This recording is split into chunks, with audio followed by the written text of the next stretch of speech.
कहते हैं, एक छोटे से गांव में रामू नाम का एक किसान रहता था। रामू बहुत मेहनती था, मगर किस्मत हमेशा उसके खिलाफ रही। कभी बारिश ना आती, कभी फसल बर्बाद हो जाती। लेकिन रामू का दिल बड़ा था। वो हमेशा कहता, जमीन माँ है, माँ कभी खाली नहीं रहती, बस सब्र चाहिए। रामू के साथ उसका छोटा बेटा गोपी भी खेतों में हाथ बटाता। गोपी अक्सर पूछता, आबा, अगर जमीन कुछ न दे तो हम क्या करें?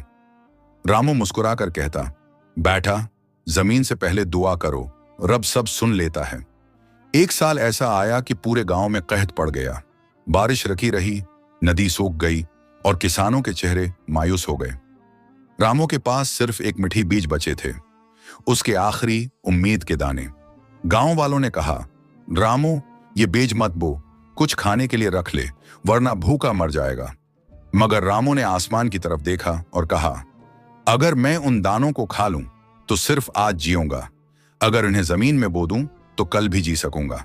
अगले दिन रामू ने अपने बेटे के साथ खेत में वो आखिरी बीज बोए।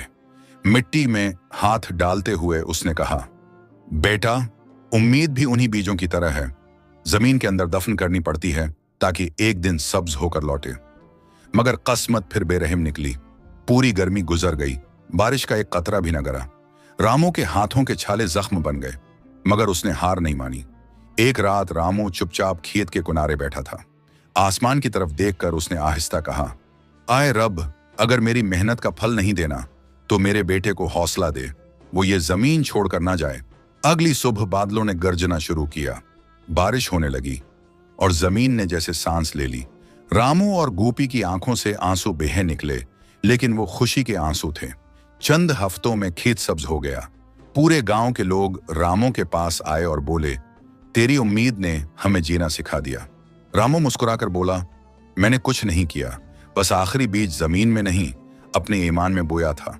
सालों बाद जब रामू बूढ़ा हो गया, उसके बेटे ने वही जमीन संभाल ली और जब भी बारिश होने लगती, वो आसमान की तरफ देखकर कहता, ये बारिश मेरे ओबा की दुआओं की गूंज है।